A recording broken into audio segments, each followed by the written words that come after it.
सुगंध नगरी कन्नौज में सोमवार को विदेशी मेहमानों का आगमन हुआ। आईआईटी कानपुर के अंतर्राष्ट्रीय प्रशिक्षण कार्यक्रम के तहत 9 देशों से आए वैज्ञानिकों और विशेषज्ञों ने fragrance and flavour development centre का भ्रमण किया। यहां उन्होंने सुगंधित पौधों, खुशबूदार तेलों और फ्लेवर डेवलपमेंट की आधुनिक तकनीकों के बारे में विस्तृत जानकारी प्राप्त की।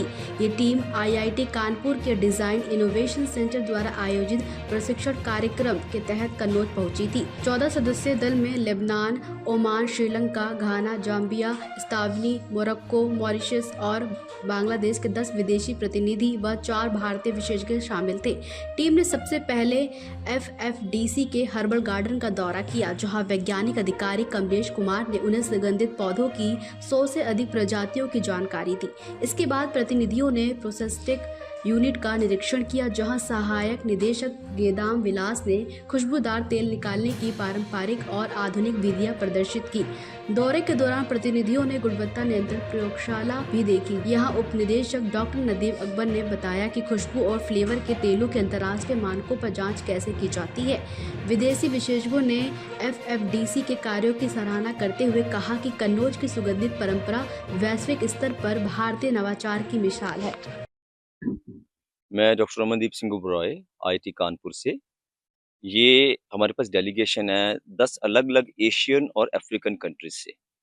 ये आर2 Asian African research and development organisation ये 6 कोर्सेज ऑर्गेनाइज करते हैं इंडिया में ऑलमोस्ट हर साल, और पिछले 4 साल से आईआईटी कानपुर से ये कोलैबोरेटेड हैं।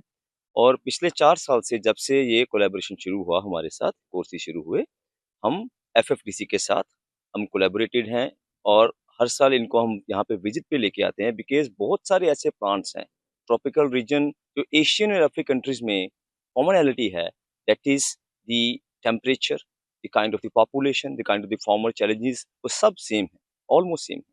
तो इंडिया को ये बहुत रिक्वायरमेंट के साथ देखते हैं, बहुत उम्मीद के साथ देखते हैं जो हमारी टेक्नोलॉजी है वो इनके पास जाए।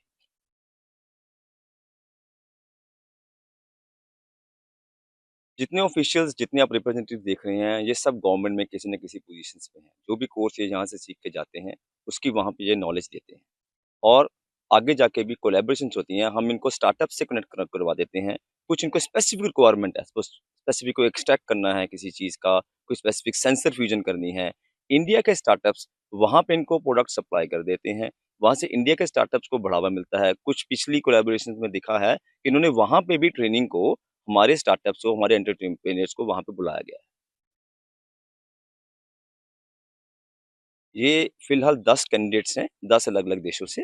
वैसे 1962 से आर2 शुरू हुआ था, अब मोर देन 50 कंट्रीज इसके मेंबर्स हैं।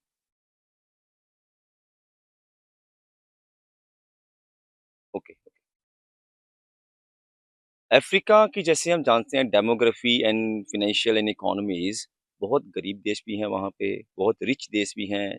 एशिया में जॉर्डन, मलेशिया और somewhat developed countries, Kenya, Zambia, Eswatini, ये थोड़ी पुअर कंट्रीज में आते हैं।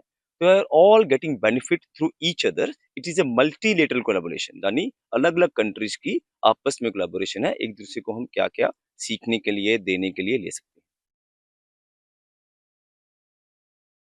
हैं। राजनीति हो या क्रिकेट, देश विदेश की ब्रेकिंग हो या आपके मोहल्ले की बड़ी खबर, सब मिलेगा एक ही ऐप में, सबसे तेज और भरोसेमंद। अभी डाउनलोड करें दैनिक भास्कर डिजिटल।